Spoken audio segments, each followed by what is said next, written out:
Hey, friends. You're about to hear an interview with Preston Sprinkle. And other than being a really just engaging interview from Preston, what makes this unique is I did this interview over 2 years ago. So I need to start with an apology to Preston that it took so long. There were various factors. Most interviews that I do, they're over a specific book that is coming out at a certain time. We were just talking just to talk. So we talked about a lot of things. So it meant that there wasn't anything, there wasn't any time attached to it that I had to get that out to promote a certain book or anything. But there were other interviews that I did around the time that were time specific. And then COVID hit, and I kind of, if you paid attention, I only released a couple of podcast episodes during that year. I kind of laid low. So, all that to say, that is why this is so late. I am so sorry to Preston. Please accept my apologies for taking so long to release this. It wasn't a reflection of the importance of what we talked about or anything like that. It just kind of happened. I will say that since we've talked, Preston has released a book called Embodied: Transgender Identities, the Church, and What the Bible Has to Say. I haven't read it yet, but I know he's always very thoughtful in what he talks about. We talk a lot of great things in this podcast. We talk about hell, we talk about violence, we talk about knowledge and learning. So I hope that you like it as much as I did. Hi, I'm Deb. This is Frankie V. I'm Grant. Hi, this is Phil. I'm Aaron. I'm Steven. Hi, I'm Joe. Hi, I'm Matt. We're Tim and Terry. I'm Susan. Hi, this is Phil. Seminary Dropout is supported by listeners like you and me. Seminary Dropout is supported by listeners like you and me. You should support the show like I did. It's easy. It's easy. Just visit supportseminarydropout.com. Just go to supportseminarydropout.com. And I'm your host, Shane Blackshear. Interviews with leading Christian authors, leaders, and thinkers. Let's go. My guest, Preston Sprinkle, is a professor, speaker, and a New York Times bestselling author. He earned a PhD in New Testament from Aberdeen University in Scotland, and he's been a professor of theology at Cedarville University in Ohio, Nottingham University in England, and Eternity Bible College. Preston is currently a full-time author, speaker, and teacher. He's written several books, one of which was Fight, A Christian Case for Nonviolence, which he came to Seminary Dropout to talk with me about a few years ago. He also hosts a daily radio show in Boise and a podcast. It's one of my favorites called Theology in the Raw. He responds to listener questions and also does interviews as well. Preston, thanks for being back, buddy. Thanks for having me on, man. Yeah, excited to be back. Dude, I mentioned your podcast. Here's the thing is, there's so many podcasts and so many good podcasts out there. And sometimes when I add a podcast to my podcatcher, it's aspirational. It's like, I think this will be good, but then the rubber hits the road when I go to actually listen to one, and I'm like, which one do I want to listen to? And I've found that often yours is one of my go-to, that this is what I actually want to listen to today. So, man, I've really enjoyed it. You're doing a great job. I can't believe people actually listen to my podcast. So that's really encouraging. I mean, like you sit in a room and hit record, and all of a sudden people are like, hey, I heard your podcast. You're like, really? I didn't know people actually listen to this. Totally. Well, and also, I think it's a mark of a good podcast when you have somebody on and I don't know them. I don't know anything about them. It's one thing because, I'll publish. It's like when I publish an interview, if it's N.T. Wright, well, everybody wants to listen to that. But it might be someone that I just found value in, but they're not that well known. And, I can see the download numbers. You're probably the same. And so, I always strive to be a podcast that people want to listen to no matter what, that they trust that I'm going to have a good content, even if they don't know the person. But that's very rare. But I'm that way with Theology in the Raw. I'm like, I don't know who this person is, but I trust that there's going to be a really good conversation going on. Yeah, well, yeah, I'm like you, I think. I think we've had this conversation. I just really despise, and I don't think that's too strong, just the kind of underlying celebrity culture in Christianity. Yeah. And as you know, in modern day evangelicalism, you can get a huge platform, become famous without actually being very thoughtful or having anything Yep. that really intriguing to say. So and I do have some people are big names that I have on, but I will only have them on if I feel like they're also very thoughtful and are interesting. And I also have people that I've had people that literally have no platform, never written a book, never anything. I just know them and I know they're a thoughtful person. I'm like, I want to elevate thoughtfulness over just some name, even if it means my number of listeners won't be as high because they're not going to be, I'm not going to have a clickbait, conversational partner on my, on my podcast feed. And I really don't care. I'd rather have a more interesting conversation than a celebrity, preacher. Right. Yeah, you had our friend Luke Thompson on not that long ago, who's like you said, a super thoughtful guy, but he's never written anything. I don't think he has aspirations to. I don't think he's even on pastoral staff anywhere. It's just and it was a great conversation.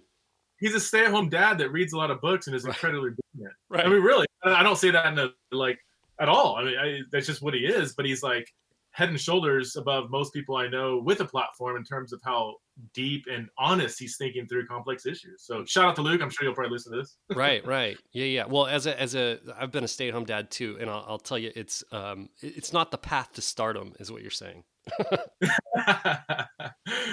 No, maybe not. Yeah, but it could be incredibly rewarding. So last time we talked, well, not last time we talked, last time you were on Seminary Dropout, you were living in California. Are you from there originally? Did you grow up there? I'm from there and I grew up there. And yeah, so the bio you read is about 5 years old. So lots happened since. Okay. Which is fine. It's funny because you'd have different things floating around on the internet or whatever. And I'm like, yeah. Some people, professor at Nottingham University. I'm like, yeah, that was like 2007. So I grew up, born and raised in California, spent most of my, born in Southern California, grew up in Fresno, California, which is the armpit of California, as everybody from Fresno would very much agree with. And I spent a lot of years back in Southern California, lived in Scotland, lived in Ohio, and then for the last 5 years, I've been in Boise, Idaho, ever since almost to the day. We moved up, 5 years ago on May 1st. So, where did you do your undergrad? Undergrad, at a place called the Masters College, now called the Masters University, otherwise known as John MacArthur's Christian College. I mean, he doesn't own it, but he's the president of it. Sure. Okay. So, did do you qualify that, or now just let it sit? No. What were you going to say? I always feel like I need to say, I went to John MacArthur's, college and seminary, but but whatever. Well, that's where I went, and I had a great time. It served my journey in helpful ways in some areas, and challenged me in other areas, and it's all part of my journey. Did you grow up in a faith that was John MacArthur friendly-esque? So I was a nominal Christian in high school, meaning I would confess it but didn't live it. When I became serious with my faith at 19, it was I would say, and probably most of my audience knows this kind of church. I mean, non-denominational, kind of Reformed-ish, kind of Baptistic, or much more Baptistic-ish, without the Baptist label in the church name. EV free, Bible church, community church, and so MacArthur was typically one of was Charles Stanley, D. James Kennedy, John MacArthur. Those kind of leaders that would shape the kind of church environment I grew up in. I sipped on the punch, never really imbibed it. It was a context that was all I knew, and so I just said. But I was always kind of a free thinker, wouldn't be the right term. Maybe an honest thinker. Like I would weigh if they said, this is what the Bible says. I'd be like, interesting. So I'd go back and read the Bible, and sometimes I'd say, yeah, that makes sense. And other times, like, I don't know, I'm not seeing that here. So. Even though I was raised in that kind of culture, I was always still, I think, honestly inquisitive to the best of my ability. Well, I mean, honestly, I think that's kind of one of your hallmarks when I think about you is kind of an intellectual honesty, specifically with the Bible. And I actually remember the first question I asked you when you came to talk about Fight was your book on nonviolence. Yeah, I read your bio, kind of, you kind of from this Reformed tradition and around a lot of Reformed people. And I think my first question was, how much do your colleagues hate you? Because I know. I mean, I grew up in that culture often, and I think you actually probably run with a pretty intellectually honest crowd. But often, boy, speaking against like things like the United States military might is not Yeah. popular. Yeah, I would say it was that book. And that book was kind of the culmination of podcasts and conversations. And so it was really, let's say that book was published in 2013, meaning I finished writing it in 2012, which means I was blogging from like, yeah, 2009, 2010, 2011 on that topic. So that kind of 5-year journey into nonviolence, that was kind of the thing that severed me from a certain brand of evangelicalism, which Sure. was actually a healthy thing. It's kind of like breaking up with a girlfriend that's not good for you, you know? It's like it Hmm. hurts and it's painful and there's words said and there's misunderstanding, but at the end of the day, it's like for the overall health of my spiritual life, it was good that that brand of evangelicalism, and I don't, you know what I mean, and most of my audience probably knows what I'm talking about. I don't particularly resonate with that brand. I don't want to Hmm. run in those Hmm. circles. I want to have dialogue with them, converse, and praise them when they say something good, and challenge them when they say something that I think is unbiblical. But at the end of the day, it was a good severance. I just have no interest in anybody who's not willing to take presuppositions back to the biblical text and say, are these things so? I have no interest. That to me, that's not biblical Christianity. And so I want to swim in circles that are genuinely, honestly, and humbly biblically Christian. And there's a whole swath of evangelicalism, I'd say, that is biblical in word but not in practice. And I don't have an interest in. There's so many other people that are hungering to know, what does the Bible actually say. I would rather devote my attention and time and allegiance to that kind of brand of evangelicalism. Well, I think that that's why I kind of left that brand of evangelicalism, was because it felt like it simply didn't play by its own rules. Yeah. Because, what they would say, the banner that they would hold was, we are, biblical Christians, we follow the Bible. And the thing I realized was, except when they don't. And Except when the Bible confronts their presuppositions that they're clinging to. Well, that's that's right. Or, American cultural values. So, do I remember, did you, maybe in your doctoral work, did you study Second Temple Judaism? that. Yeah, that was pretty much my main area. Technically, Okay. my doctorate is in. Well, I guess that on the piece of paper I got might have been religious studies, but it was New Testament. But my specific emphasis was more focused on Second Temple Judaism, otherwise known as just early Judaism, Right. or some people say, intertestamental Judaism. But yeah, I would say 2/3, at least 2/3 of the time spent during my PhD was on directly interacting with Second Temple literature, which is why one of the reasons why I wanted to do a PhD is I was kind of tired of reading books that were appealing to the Jewish background in the New Testament Hmm. and saying, well, it means this, it means that. And, there's debates about the New Testament that often comes back to the Jewish background. I'm like, I don't want to have to trust an expert in that material. I want to become an expert in that material so that I can know the literature firsthand. And it was one of the greatest joys of my academic journey was doing that, just spending thousands of hours in the Jewish background in the New Testament. It changed the way I read the New Testament forever. Well, it feels like in scholarship recently, there's been and by recently, I mean like last, I don't know, 20 years, um, a real push to see things through that lens. It was as if like 20 years ago, somebody remembered, oh, I think Jesus was Jewish, and maybe that mattered somehow.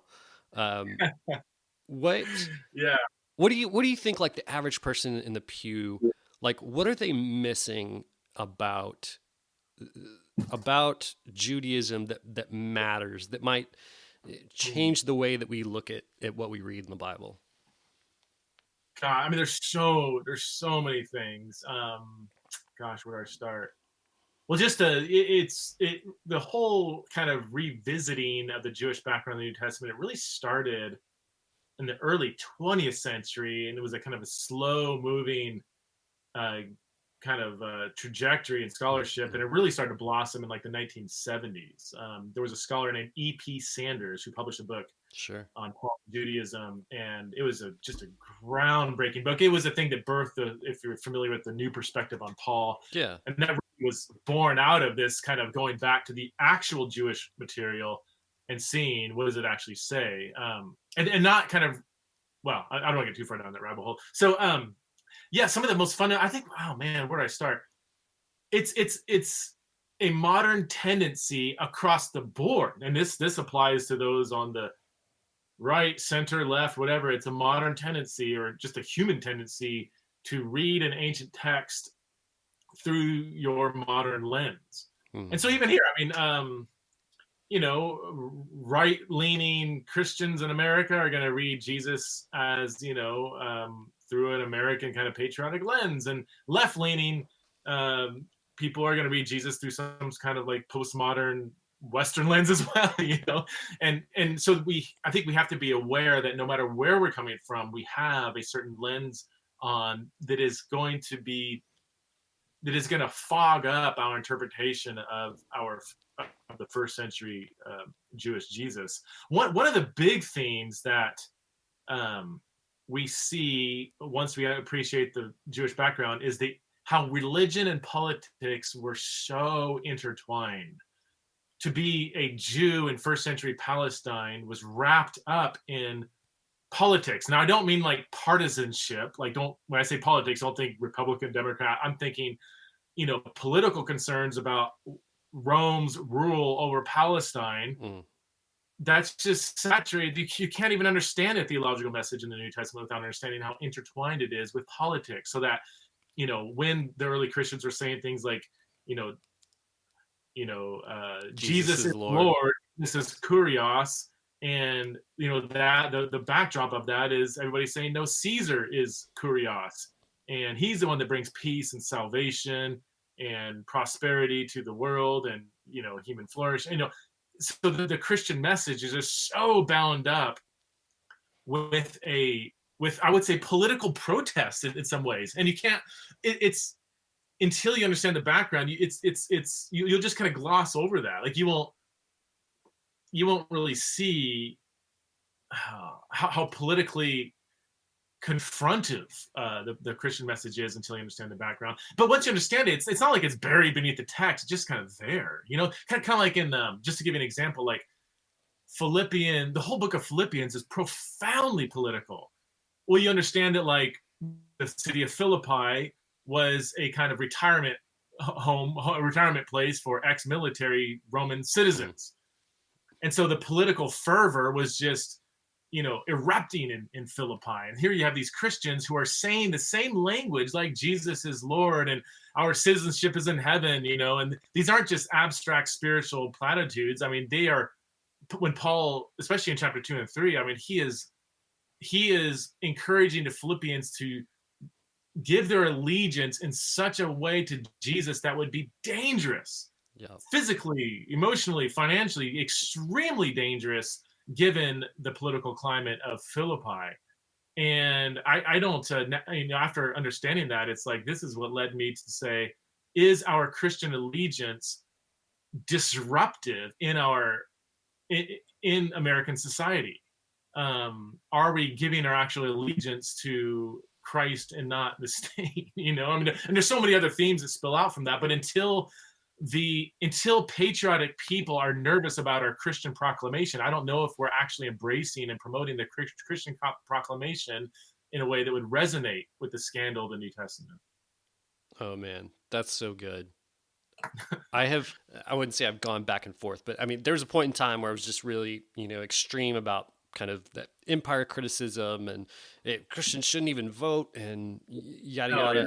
But for me, there's been extremes where you could say, you know, is the United States of America exactly what Rome was then? No, I don't think it is. But I also think it's a mistake to say that was then, this is now. We're in a Christian country now. It has nothing. It has nothing to do with that. They have nothing to teach us about how we relate to the state. And I like the way you put it. Like, just I think it's good just for Christians to be a little nervous and a little suspicious about our devotion to our country. Yeah. Yeah. Yeah. You make a great point. We cannot, and I've made this mistake before, we cannot perfectly map America onto Rome in the first century. It just doesn't work. I mean, America has been profoundly shaped by a Judeo-Christian worldview, ethic. Again, I'm choosing my language really careful here. I said profoundly shaped. I'm not saying America embodies a Judeo-Christian ethic. I'm saying it exists in the wake of a massive Western movement that is intertwined with Judeo-Christianity, whereas Rome didn't know there wasn't in existence yet. Like it was a black and white contradistinction between Judeo-Christianity and Rome. It is fascinating, though, in the wake of, I mean, all the way back from Constantine in the 4th century onward, how much of Western culture has tried to integrate values that were very characteristic of Rome with values that were characteristic of Judeo-Christianity. So there is a profound syncretism there, so that America does reflect. I mean, there's some values in first century Rome that are really at home with 21st century to 20th century, especially America. But then there's also some important differences. And then there's political differences. We do live in a democracy, and first century was not a democracy. And so there are, I think we have to not just go to one extreme or the other. There's a great book by Peter Leithart called Between Babel and Beast. And it's his kind of articulation of the kind of, exactly what we're talking about. Like, Rome is not exactly America, but there are enough parallels that should allow us to go back to the biblical text and draw some, pertinent analogies. There's something dangerous about when, as a Christian, your country can make you comfortable. Like you mentioned, Constantine. I think there's like a lot of ambiguity of what happened there with the church when Christianity became like the preferred religion and one of privilege. And I think I kind of feel real weird about that because the message of Christianity kind of flourished, but I also feel like was compromised on a lot of fronts during that time. And so the other parallel I feel like is like we, in many ways still, although I feel like it's ending, in many ways, this is still, we're in Christendom in some ways. And there's a certain amount of privilege. You can't, at least thus far, you can't get elected president without at least claiming some kind of Christianity. And I think that there's something to be on guard against when your country offers you a measure of comfort as a Christian. The way that's exactly right. The way I've often said it is, Christianity was not designed to exist in a place of political power, but a place of political oppression or marginalization. It's not like you look at the New Testament, it's the very ethic of Christianity, first century Judeo-Christianity, is we are a marginalized people who are not wedded with the political powers to be, but we are being oppressed or at least marginalized by that. So when you flip that around and try to take a Christian worldview, a Christian ethic, and wed it to political power or even just positions of power, it's just not designed. It just doesn't, it's like oil and water. It's not designed to work that way. So that when you either explicitly or even subtly try to marry church and state, or even more, less extreme, try to win a culture war or something. I mean, it's just Christianity is designed for that. People say, well, can Christians serve in the government or positions of power? I'm like, well, I'm not saying they can't. I'm just saying that it's just kind of goes against the grain of the rhythm of the New Testament. So I guess you can, but it's like you're going to be buttoned up against all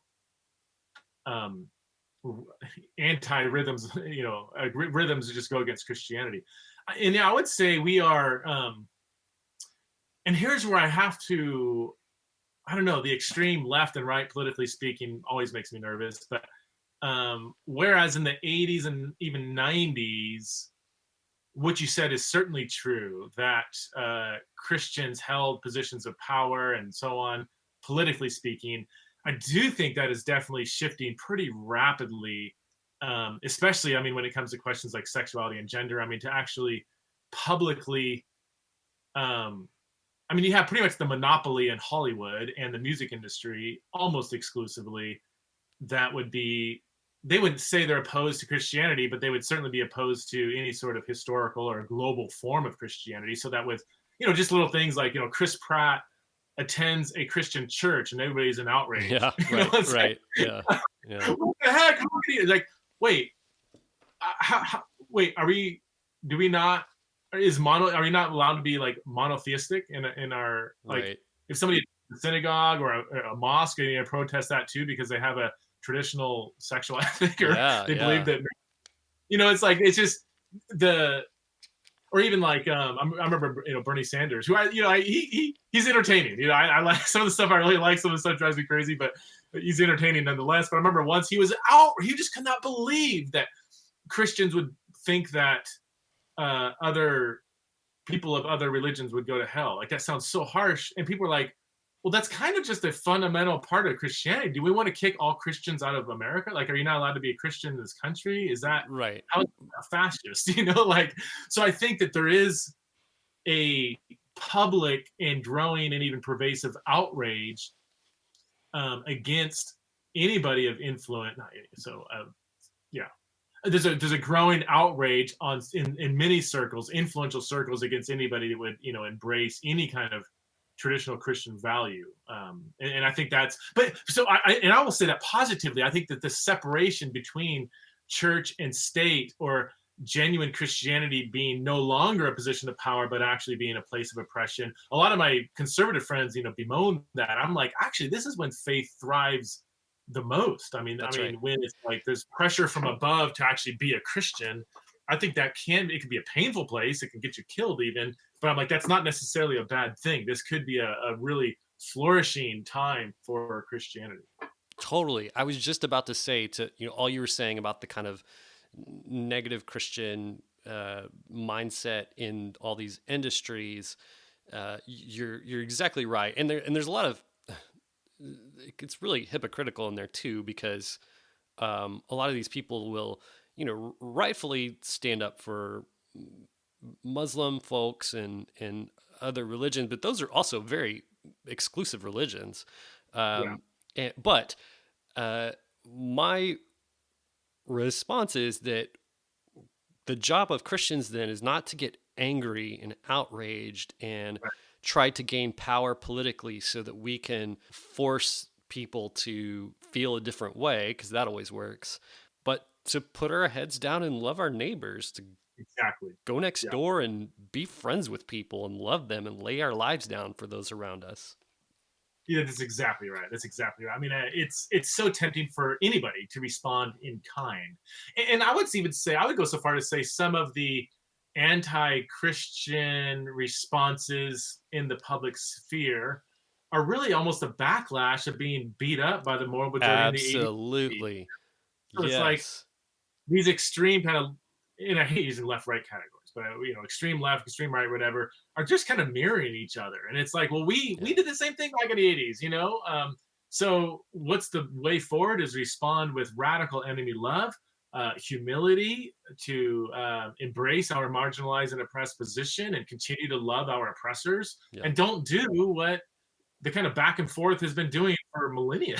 That's right.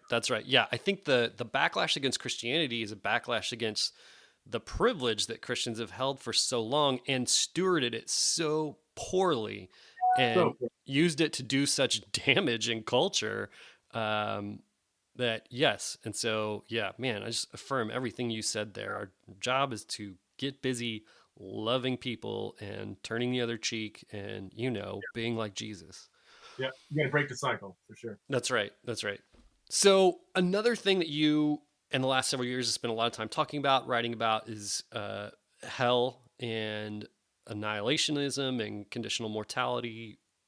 I would bet that most people who are listening to this know what those things are, but real quick, can you give a quick definition? Sure. Yeah, this has to do with the nature of hell. There's three dominant Christian views that have always been around. The most popular, at least in the West, for the last 1,500 years, is the traditional view, which is eternal conscious torment, that when somebody goes to hell, they will be existing in a conscious state of torment forever and ever and ever with no end. There's also universalism, which says there is a hell. One of the biggest misnomers is that universalists deny hell. They don't deny hell. They just believe that people can be rescued out of hell either by a sovereign act of God overcoming unbelief in hell, or by their own willpower saying, kind of crying uncle, okay, I've had enough, I embrace you, God, and God accepting their repentance. That would be the universalism view. And then there's the annihilation view, otherwise known as conditional immortality, which says there is a hell. It is irreversible, which would agree with eternal conscious torment, but that there is no ongoing torment or suffering, that when somebody goes to hell, they die, basically, that the wages of sin is death, and death would mean, the cessation of life. And all those terms can be kind of like the term pacifism, whatever, like all these terms can be unhelpful because people assume too much based on the term itself. So yeah, helpful to try to understand the position, not just assume you know what it's trying to say, but based on the term, the label that's slapped onto it. And so you've come around in the last several years to conditional mortality. I have as well. It's it's interesting. I had Graham Ware and Chris Date on the show a couple of years ago representing Rethinking Hell. That was one of the most listened to, downloaded episodes that year. And I had some big names that year. And I was really surprised, but it seems like that it's something that people are really hungry for is rethinking that. And it's just an interest to people. Yeah, that's fascinating, man. I think more people are interested in this conversation than people realize. Yeah, so just I'm just gonna say what I think and let the cards fall where they may. All right. Having worked through these three positions: universalism, eternal conscious torment, and annihilation, again with as fair of an approach as I can, trying to say, look, whatever the text says, let's just go where the text leads. If it leads to universalism, let's embrace that. If it's ECT, let's embrace that. If annihilation, so on. And I tried to, honestly, I don't know what this makes me on an Enneagram, but I'm highly intellectual, low, empathy, I think is what it would be. I had to work at empathy. I think empathy is incredibly important. It just doesn't come as naturally to me. So I've often said from the beginning, I'll say it now, if God wants to torment people forever and ever, he's creator, I'm not, so be it. We don't have the right as creator to say, I can never serve a God. That's just not how you approached the divine, if you believe that the divine is actually divine and is creator. So I've never had a emotional, certainly it's absolutely horrendous to think God would do that, but he gets to tell us who he is. I don't get to tell God who he must be. That's all. Having said all that, based on just several years of studying the text, the annihilation view of hell is among the most clearest, most comprehensive doctrines in all of Scripture that I've ever encountered in the 25 years of my professional kind of, Christian journey. And I see so minimal and dismal evidence for the eternal conscious torment view. And look, one of the beauties of postmodernism is this is my journey, so nobody out there can say, no, you're wrong. It's my journey. I'm just telling you my journey.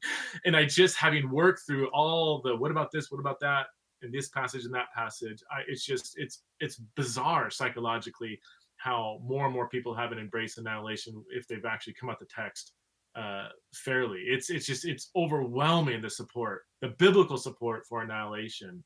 In fact, I would even see more support for universalism than the eternal conscious torment, quite honestly. But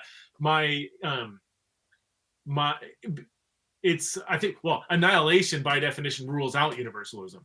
ECT, eternal conscious torment, actually leaves the door open. If you believe that God will miraculously preserve somebody to stay alive through the worst pain possible for billions and billions of years, and they're conscious, I'm going to go on a limb and say, I think after a while that person's going to repent. And I think they're just going to be like, I've had enough. So you have to believe that God is going to either not accept their repentance or prevent them from repenting for all eternity. I don't know how to square that with Scripture. So I think the ECT view actually has more of a burden to say that universalism is not true. Annihilation rules it out. When you go to heaven, you die, there's no more you, you're gone. And so there is no chance at universalism. So actually, I take the annihilation view for, in some sense, the more conservative view for those who are scared. Oh, this is just going to lead to universalism and everybody's going to stop believing in Jesus and whatever. I say no, actually I think the eternal conscious torment view might lead to that. I don't think annihilation would lead there at all. I think for myself, in the beginning when I first started considering this, and honestly before that I hadn't really thought, and I think this is probably the case for most ECT people, I hadn't thought about the realities of it for a long time. Honestly, because I think it's soul crushing and doubt inducing and a lot of other stuff. Where I started, I was hearing Greg Boyd talk about this, and I had John Stott on the podcast, and he talked about it a little bit. I hesitate to say this out loud, but it's just the truth, so I'll say it. It just, before I really dug into the scriptures about it, there just started to become this kind of feeling of man, I don't know if that's consistent with who God is revealed to be in the Bible and through Jesus. Now, the reason I hesitate to say that is because there's just a lot of people who they want to like all the theology that they have, and they want to make God in their image to fit that. And so I always want to stay away from that. I always I think it's good if I'm kind of uncomfortable with some stuff every once in a while, because I think it keeps me honest, But it just seemed like the God who was revealed in the Bible just didn't really seem to jive with the narrative of eternal conscious torment. And then when, I started listening to the Rethinking Hell guys and some of the stuff you were saying, then realized, oh, right. It is, like you were saying, it is very compelling, the narrative. And I also saw, it's kind of like what you're talking about with the ancient Judaism stuff. Once you see it, it's everywhere. And so, and I think that's why the churches who preach ECT have to rewrite your vocabulary. So they have to say, death doesn't really mean death. It means going to hell. That's a spiritual death. And so that then every time you read, John 3:16, you read about the death part, you're reading going to hell for eternal. You're reading not death, because they've rewired your vocabulary to read that in there. That's exactly right. I want to go back really quick to your the role of emotion in this conversation. Yeah. Let me clarify too. Again, when I say I came at this question and didn't kind of front load any kind of emotional aversion to ECT, I'm not saying that's just me, the way I'm wired in my journey. I do think that emotions can go either way. I think discomfort with a certain doctrine, teaching, statement could spring from a fleshly desire to make God in our own image, or it could spring from a holy desire. That's right. Where our understanding of the God who is revealed in Jesus just doesn't resonate with this kind of other doctrine over here. And so and that's kind of it's kind of a subjective, mysterious, difficult to unravel which one is it fleshly or is it holy. From my vantage point, the pushback against annihilation is almost always, it's not a biblical doctrine. So I really wanted to work hard at not to let emotions play a role in that, largely for apologetic reasons, so that nobody could ever say, oh, you just want to believe annihilation, or you just believe in annihilation because you want to, not because of the Bible. I'm like, no, I'm not even an emotional person in that sense. So I just want to make sure that we are prioritizing the Bible here. Emotions can play a holy role in that. Oh, you said something else I forgot after that I wanted to respond to. Shoot. If you think of it, jump in. Yeah. Well, it's funny you mentioned, people jumping to it's not a biblical doctrine, because I've found when I'm listening to scholars who are on the ECT side, they're almost always their strongest argument has to be Christian history. Because the church did affirm for a very, very long time eternal conscious torment, right? Yeah, exactly. And it was so funny. I mean, I think you were there. We were at a conference last year, right? Yep. Well, let me just be really general, because I don't want to throw anybody under the bus, but I did hear a Baptist theologian. Yes. who endorses ECT use almost an exclusively historical argument, saying, look, this is the way we've understood these texts. And that was kind of his main argument, not just an argument, but the weight of history is on our side. And then somebody kind of pushed him on, wait a minute, where's the church been on, a believer's baptism or adult baptism? He's like, oh no, everybody was infant Baptist. And they're like, kind of, and the whole room kind of sat there and like, well, why are you a Baptist? He's like, well, because I think the New Testament teaches it. And I think I just said, amen. Like I'm 100% in agreement with your methodology. So yeah, I think the weight of history, and also, what I wanted to say earlier was, you are absolutely correct that two things. By far, most people who believe in ECT believe it not because they genuinely laid out both options as legitimate possibilities, ECT and annihilation, and based on a fair exegesis of the passages, just said, oh, the weight of evidence obviously is on ECT. Almost everybody just assumes that this is part of Orthodox Christianity, so any other option of hell is not an option. Yeah. Or if you do examine annihilation, you're coming at it in a defensive posture, saying, I need to show why this is wrong because we already know that it's heresy. So, because it's in our doctrinal statements. It's in our doctrinal statement. I can't even pastor this church anymore if I don't believe in it.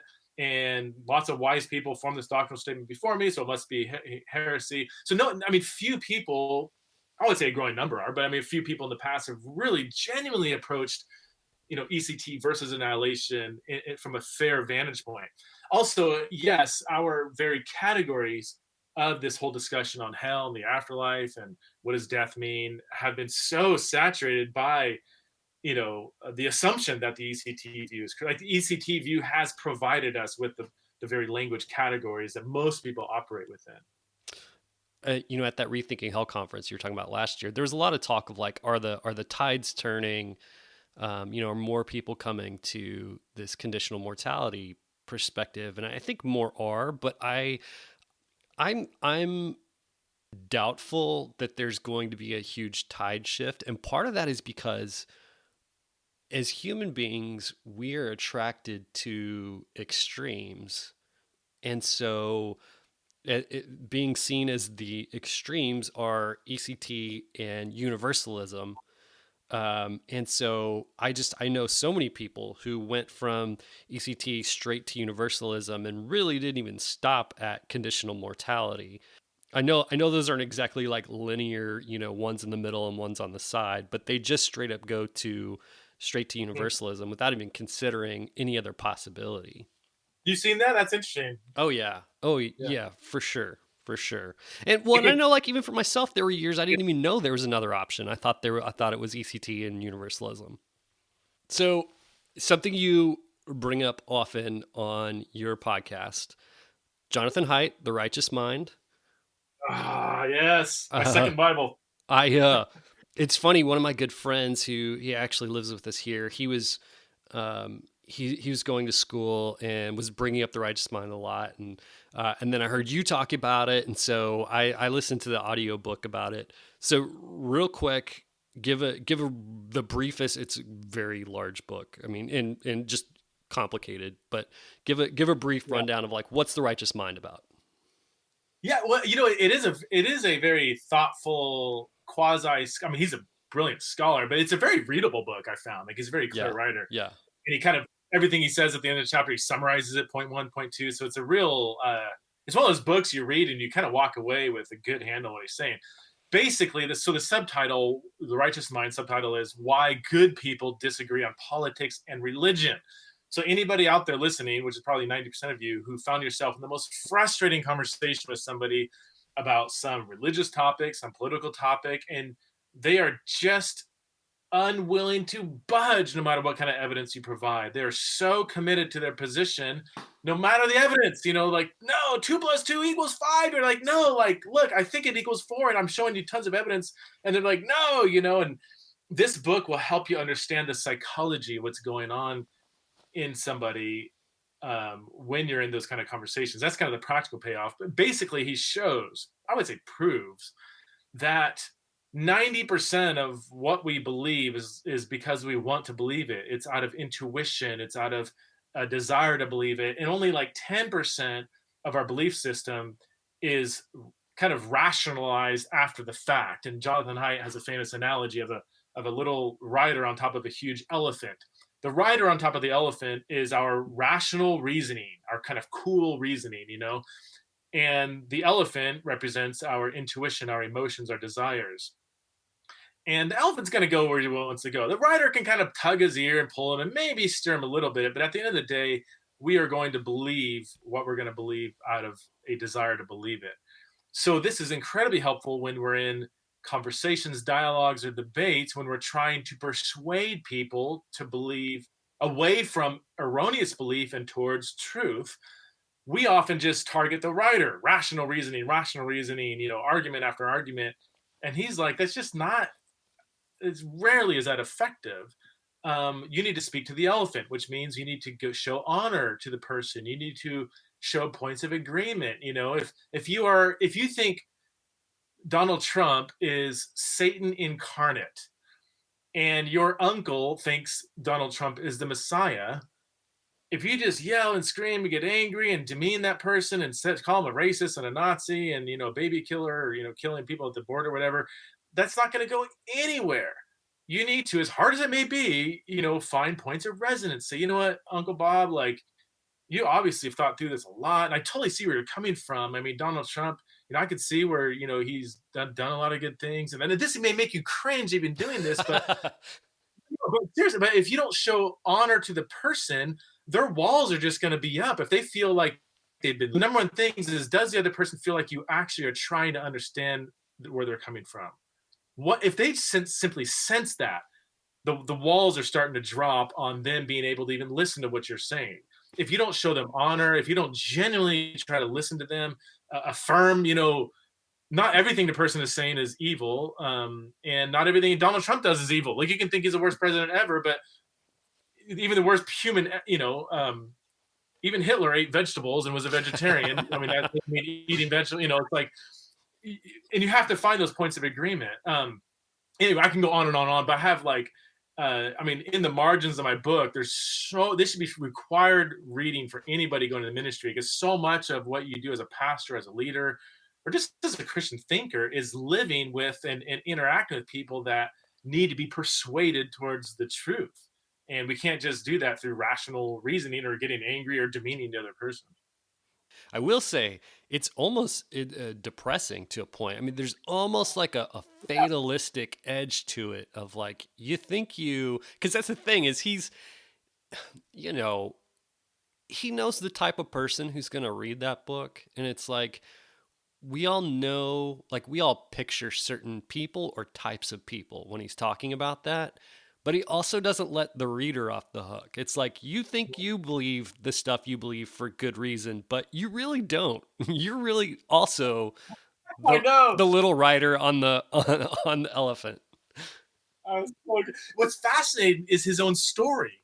I mean, he's an atheist Jew from New York. I mean, grew up with nothing but far left environment, and he got interested in this topic because he was so frustrated that conservatives seem to keep winning. And so he did a huge study on how can this be? And then he realized that, like, it's because, and one of those big things in the book is, you know, humans from an evolutionary standpoint have, like, what did he say, 5 or 6, I think 6 moral.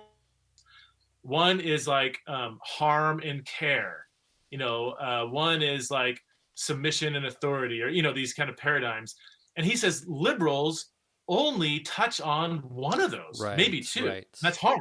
Everything's about harm. Well, you're harming you're harming this, or harming us, or harming, you know, conservative ideas are harming everybody. And if you just, you know, did some analytics on how many people are crying harm on everything, you know, but that's, if you reduce ethics to just the harm principle, you're touching on one of 6 moral impulses that people have. But conservatives typically touch on like all 5 or 6. They may not, you know, triumph the harm one, but they will talk about authority and purity, and, you know, they'll touch on all these other moral principles. It was when he traveled to India and did some research there and realized that, like, oh, like purity and impurity are huge moral categories there, because that actually resonates with most people.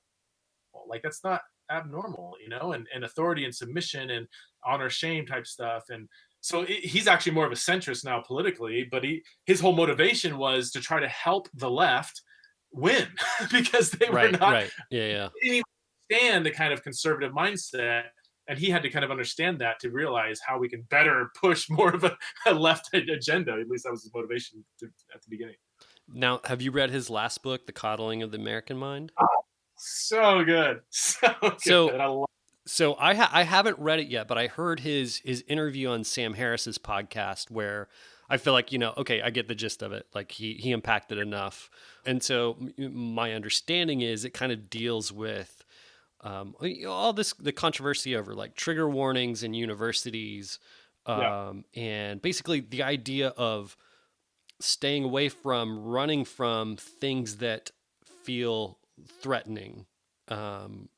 Rather than confronting and dealing with them. And so I think people, unless you've had your head in the sand for the last 5 years or so, people kind of understand what that's about.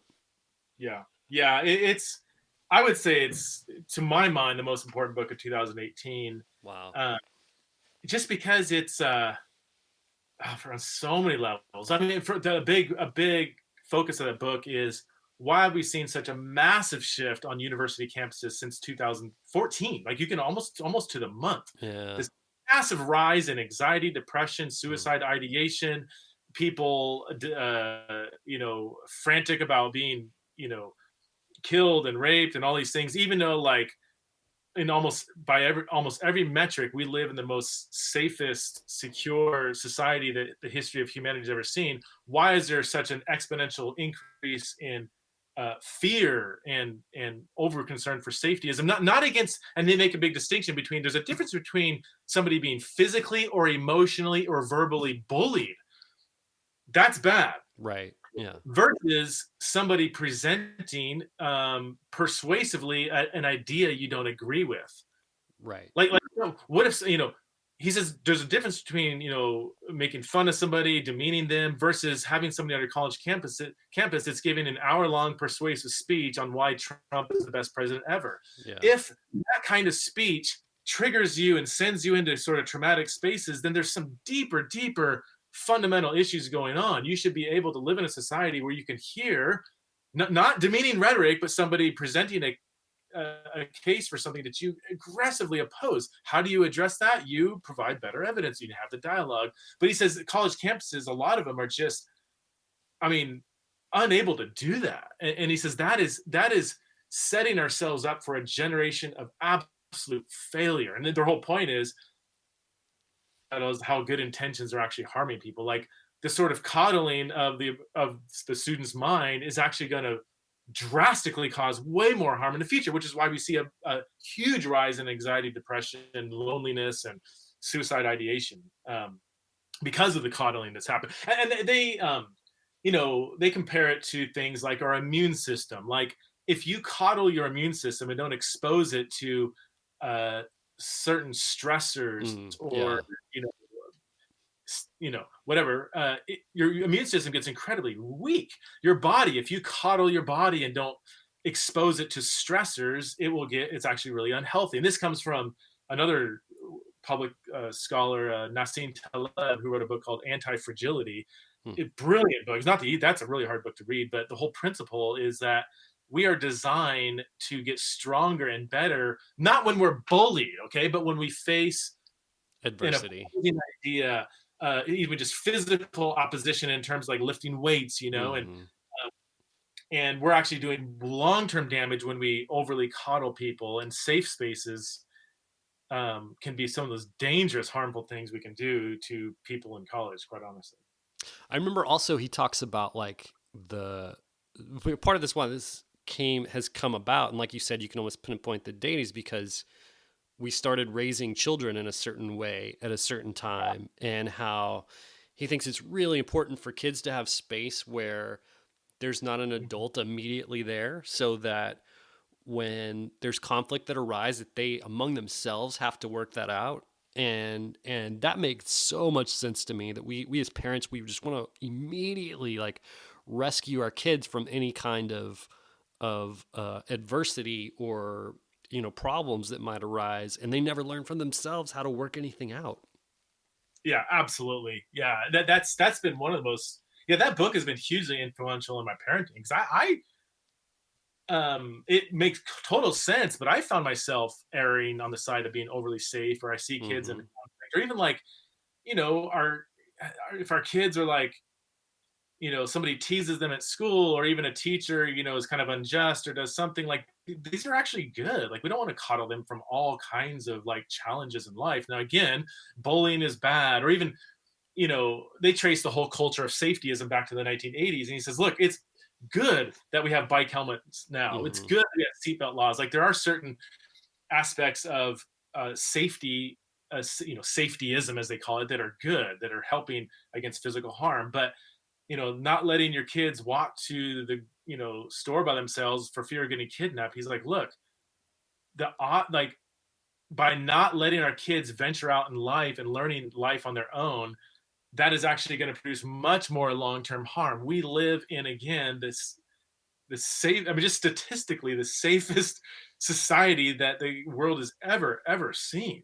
Like, and 30 years ago, like when you and I grew up, Shane, we were doing all kinds of stuff by ourselves, good to fall off your bike and scrape your knee. It's good to, know that there's a difficult neighbor around the corner. It's good to teach your kids to learn how to cross the road without, the parent holding their hand when they're 15 years old, Right, right. We need to take more risks. In the long run, it's going to be better for the anti-fragility, or the way our kids are going to operate successfully in society down the road. So I would say, and as I was listening to that interview with Jonathan Haidt on Sam Harris's podcast about the book, I would, because so much of this centers around the specific stories, especially when you talk about trigger warnings and also administrators on campus being fired for saying the wrong things. A lot of that centers around issues around race. And I would like to hear from my friends of color who read the book or are familiar with the concepts, and hear from them what they think about it, because there is so much stuff that my white guy mind doesn't catch, or that makes sense to me that is frankly wrong. And so I would like to hear from my friends of color on that, and see, where is there anything where that maybe Jonathan Haidt would say that they would say, I think he got that wrong, or in what's right, and all of that. Yeah, no, that's a great point. Yeah, and they do talk a decent amount about race in particular in there, and they do have. I know they do have at least a lot of stories in there, but again, they are two white male authors that isn't a neutral thing that they're bringing to the table. So I think that's a great question. Yeah. Well, Preston, man, it's been so good. I think I could talk to you for another hour or so, but thanks for taking the time to be on Seminary Dropout. Yeah, dude, thanks for having me on. Appreciate it.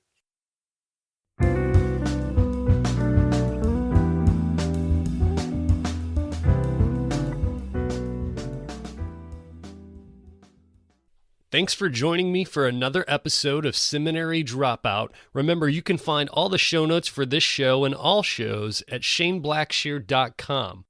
Oh, and hey, have you ever thought about starting your very own podcast? I bet you have. And I think you should do it. In fact, I've created a course just for you to teach you everything that I've learned over the last couple of years producing Seminary Dropout. So if you're interested in podcasting and want to learn how, go check out my course. You can go there by typing in podcastingforeveryone.org. And you can get a special discount by typing in the discount code Seminary Dropout, all one word. That'll give you 25% off. So go check it out. If you have any questions, let me know. Okay. Thanks to those that left ratings and reviews on iTunes this week. Remember, that keeps the show front and center. Also, remember, you can find me on Twitter at beardonabike. That's at beardonabike. Also, I'm on Facebook, facebook.com/ShaneBlackshear123. And remember that Seminary Dropout is listener supported. You can visit supportseminarydropout.com and press Become a Patron. Remember, this music you're listening to right now is by D.L. Rossi. You can find him online on iTunes and at dlrossi.com. All right, thanks again for joining me for another episode of Seminary Dropout. Stay tuned for next week's episode. Love you. Take care.